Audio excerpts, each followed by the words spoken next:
Next question করছি, কর্মী নির্বাচন পদ্ধতি সম্পর্কে আলোচনা করুন। কর্মী নির্বাচন, যে কর্মীদের যে সিলেকশন করা হবে না, তার পদ্ধতিটা সম্পর্কে তোকে আলোচনা করতে বলছে। বুঝতে পারলি তো কি বললাম কোশ্চেনটা? Procedure or steps of staff selection. কোম্পানিতে যে সমস্ত স্টাফ সিলেক্ট করা হয় না, তার প্রসিডিওরটা কি, প্রসেসে সিলেক্ট করা হয় জেনে রাখ। প্রথম আমি এক একটা করে স্টেপ বলছি, স্টেপগুলো মাথায় রাখবি। প্রথম স্টেপের নাম হচ্ছে প্রিলিমিনারি স্ক্রিনিং। কি বললাম প্রথমে? প্রিলিমিনারি স্ক্রিনিং বলবো, ডিটেলসে বলবো।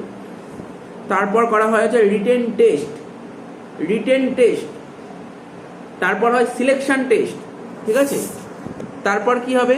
তারপর হবে এমপ্লয়মেন্ট ইন্টারভিউ, মানে চাকরির পরীক্ষা, মানে সাক্ষাৎকার নেবে, ইন্টারভিউ, ঠিক আছে তো? তারপর হবে রেফারেন্স টেস্ট, তারপর হবে সিলেকশন ডিসিশন, তারপর মেডিকেল টেস্ট, জব অফার এবং এমপ্লয়মেন্ট কন্ট্রাক্ট। তাহলে আবার বলে দিচ্ছি, পয়েন্টগুলো শুনে নে। Preliminary screening, written test, selection test, employment interview, reference test, তারপর যে selection decision, medical test, job offer, employment contract, ঠিক আছে? 9টা পয়েন্ট। তো প্রথমে দেখা একটা করে বলি। ফার্স্ট স্টেপে কি বললাম? Preliminary screening. এটা কি বলেছে? প্রাথমিক বাছাইকরণ।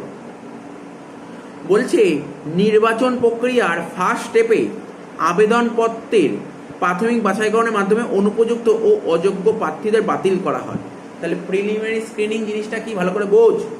বলছে যে নির্বাচন প্রক্রিয়া, যে নির্বাচন হয় না, সেই নির্বাচন প্রক্রিয়ার প্রথম স্টেপে যে আবেদন জমা পড়ে কোম্পানিতে, অনেক ফর্ম জমা পড়ে, তো যে আমরা চাকরির জন্য, অনেকে চাকরির জন্য যায়, তো অনেক ফর্ম জমা পড়ে। তার যে প্রিলিমিনারি যে স্ক্রিনিং করে, তার মাধ্যমে যারা দেখে যদি মনে হয় না, আমি এর অ্যাপ্লিকেশন ফর্মটা দেখলো, দেখে মনে হলো যে অ্যাপ্লিকেশন ফর্ম সিভি যেটাকে বলে, সিভি দেখলো, দেখে মনে হলো না এ তো অনুপযুক্ত, এ ভালো না, একে দিয়ে আমার কোম্পানি কিছু কাজে আসবে না, অযোগ্য, তাদের প্রথমেই বাতিল করে দেবে। বোঝা গেল প্রিলিমিনারি স্ক্রিনিং জিনিসটা কি?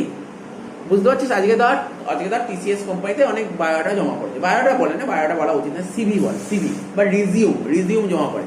রিজিউম দেখে যদি ঠিকঠাক খুশি না হয় কোম্পানিতে যারা দেখে, এই সমস্ত যারা সিলেকশন ডিপার্টমেন্টে আছে, ওরা যদি খুশি না হয়, তাহলে কি করবে? প্রথমেই বাতিল করে দেবে, রিজেক্ট করে দেবে। এটা হচ্ছে প্রথম পয়েন্ট, বোঝা গেল? সেকেন্ড পয়েন্ট কি? Written test.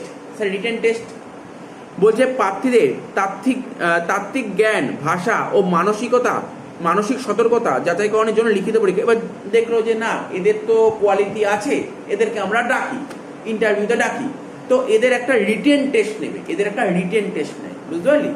কি করছে? এদের একটা রিটেন টেস্ট নেবে। রিটেন টেস্ট থেকে বুঝতে পারবে যে না, এদের কিছু কোশ্চেন দেবে, তো রিটেন পরীক্ষা হবে, কিছু দেখবে জেনারেল নলেজ কি আছে, ঠিক আছে, এদের এডুকেশন কোয়ালিফিকেশন কি আছে, এদের প্রেজেন্ট বুদ্ধি, যেটা বলে না, উপস্থিত বুদ্ধি কি আছে, এদের লেখার ক্যাপাবিলিটি কেমন, এগুলো সব জানবে। রিটেন টেস্ট নিলে এগুলো ধরা পড়ে যায়।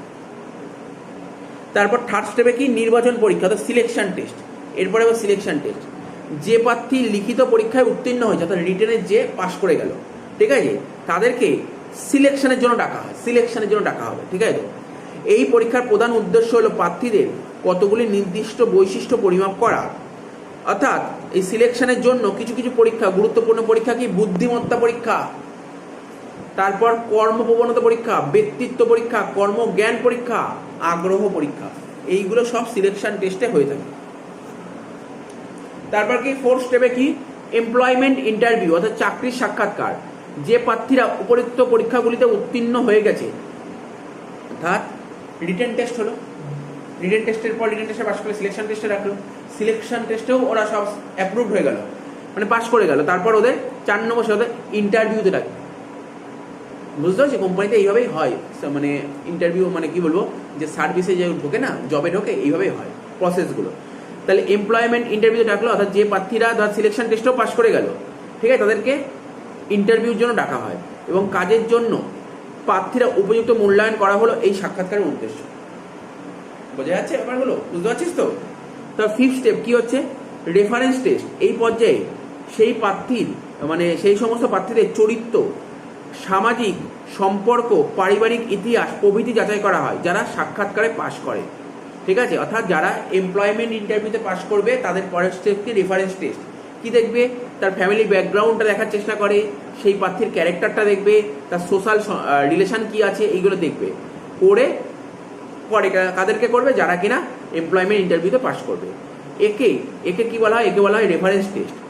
পূর্ববর্তী নিয়োগকর্তা মানে আগে যেই কোম্পানিতে চাকরি করতো, ঠিক আছে, তারপর পরিচিত মানুষজন, শিক্ষক শিক্ষিকা মানে যারা টিচাররা, প্রফেসর, তারপর যে নেইবার মানে প্রতিবেশী প্রভৃতি হলো প্রার্থীদের রেফারেন্স টেস্টের উৎস।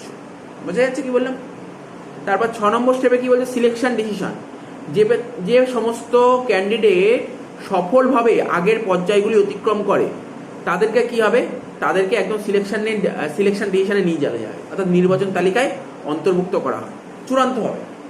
আরে যারা আগের 5টা স্টেপ পাস করে গেল তাদেরকে দেওয়ার সিলেকশনে যাবে। সব কটা স্টেপে মানে যা যা হচ্ছে সব স্টেপে মানে ভালো স্টুডেন্ট বলতে ভালো ক্যান্ডিডেট সব কটা স্টেপে পাস করে গেছে। 7 নম্বর স্টেপ মেডিকেল টেস্ট। এইগুলো হয়ে যাওয়ার পর নির্বাচন হয়ে গেল, তারপর মেডিকেল টেস্ট। জানি কেউ কোম্পানি চাকরিতে ঢুকলে তাদেরকে মেডিকেল টেস্ট করা হয়, ঠিক আছে? তো কি বলছে? নিয়োগপত্র প্রদানের আগে অর্থাৎ ওকে সার্ভিস লেটার, অর্থাৎ তুমি চাকরিতে জয়েন করে গেছো একটা সার্ভিস, আজকে তুই কোনো কোম্পানি চাকরি জয়েন করিস, বড় বড় কোম্পানি, তোকে একটা সার্ভিস লেটার দেবে। সার্ভিসের কি রুল নিয়ম কানুন আছে, প্রমোশন সমস্ত ডিটেলস ওখানে লেখা থাকে, ইনক্রিমেন্ট সব লেখা থাকে। সেই পেপারটা তোকে দেওয়ার আগে তোর একটা মেডিকেল টেস্ট করা হবে, বুঝতে পারলি তো? তারপর 8 নম্বর স্টেপ কি? Job offer. যে প্রার্থীরা মেডিকেল টেস্টও ঠিকঠাক, কোনো খারাপ রিপোর্ট বেরোয়নি, ঠিকঠাক রিপোর্ট বেরিয়েছে, ভালো রিপোর্ট বেরিয়েছে, তখনই তোকে সার্ভিস লেটার তোর হাতে তুলে দেবে। তারপরে কি হবে? Employment contract. সবশেষে যখন কোনো প্রার্থী সুনির্দিষ্ট সময়ের মধ্যে চাকরিতে যোগ দিতে উপস্থিত হয় তখন কোম্পানির মালিক এবং এমপ্লয়ি উভয়ের মধ্যে একটা নিয়োগ চুক্তিতে সাইন হয়। বোঝা গেল 9টা স্টেপ? বুঝে গেলি পয়েন্টটা? এই কোশ্চেনটা কিন্তু খুব ইম্পর্টেন্ট কোশ্চেন। তার মানে কি বললাম? প্রথম স্টেপ হচ্ছে প্রিলিমিনারি স্ক্রিনিং। কোম্পানিতে একটা, ধর আমি বড় কোম্পানির নাম বললাম টিসিএস কোম্পানি, অনেক জমা পড়েছে, অ্যাপ্লিকেশন লেটার প্রচুর জমা পড়েছে, সবাইকে কি চাকরি নিতে পারবে? ধর ওরা ঠিক করেছে না আমি 100 জনকে নেব, জমা পড়ে ধর 10,000 জনকে নিতে পারবে, ও তো 100 জনকেই নেবে, ও তো 100 জনকে 100 বেশি তো নিতে পারবে, জায়গায় নেই।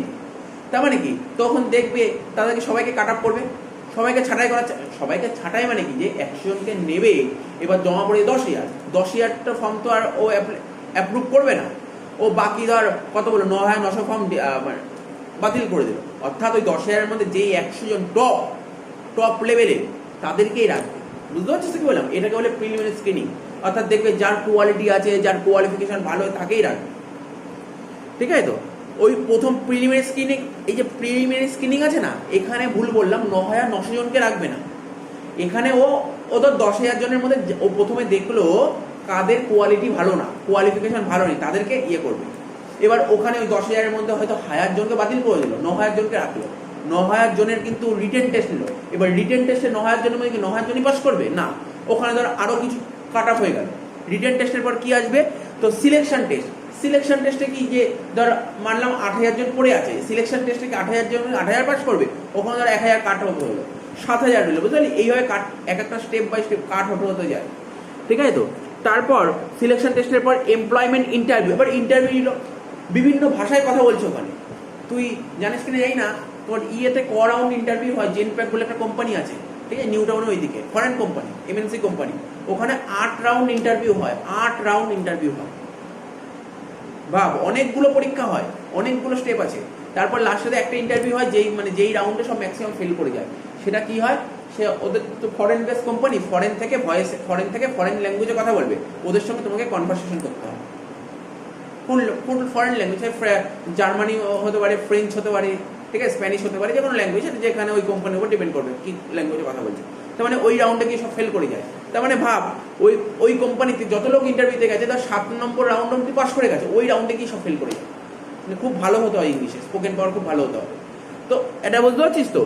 এমপ্লয়মেন্ট, তোকে ধর তুই ইন্টারভিউতে গেছিস, ইন্টারভিউ থেকে বিভিন্ন কোশ্চেন করবে, বিভিন্ন রকম কোশ্চেন করতে পারে, ঠিক আছে? কোশ্চেনে কিন্তু তোকে একদম পুরো কনফিডেন্সের সঙ্গে অ্যান্সার দিতে হবে। কোশ্চেন করলো ইন্টারভিউতে তুই আমতা করলেই হবে না, তোকে নর্মালি কথা বলে যেতে হবে, বুঝলি? এটা না ওটা, ওটা না ওটা, এরকম তোতলালে হবে না। ব্যাপারটা খুব মানে কি বলবো, ফ্লুয়েন্ট কথা বলে যেতে হবে, ফ্লুয়েন্ট কথা বলতে হবে। তো বুঝলি, এইখানেই তো এমপ্লয়মেন্ট ইন্টারভিউতে অর্ধেক হয়ে যায়, বাতিল হয়ে যায়, এখানেই অর্ধেক বাতিল হয়ে যায়, এখানেই অর্ধেক বাতিল হয়ে যাবে, বুঝতে পারলি তো? তারপরেও যদি বেঁচে থাকে, যখন রেফারেন্স টেস্টে খুব একটা বাতিল হয় না, ও মোটামুটি রেফারেন্সটা ঠিকঠাক থাকে, রেফারেন্স তারপরে সিলেকশন ডিসিশন, তারপর ওদের সিলেক্ট করলো, এখানে এই পরে এসে সিলেকশন করলো, তারপর মেডিকেল টেস্টও অনেকে বাতিল হতে পারে। তা এই করার পর তারপর তাদের জব অফার করলো, তারপর এমপ্লয়মেন্ট কন্ট্রাক্ট হলো, বুঝলেন? এইভাবে লাস্টে 100 জন হলো। এই জায়গায় প্রসেসটা তোকে জেনে রাখতে হবে।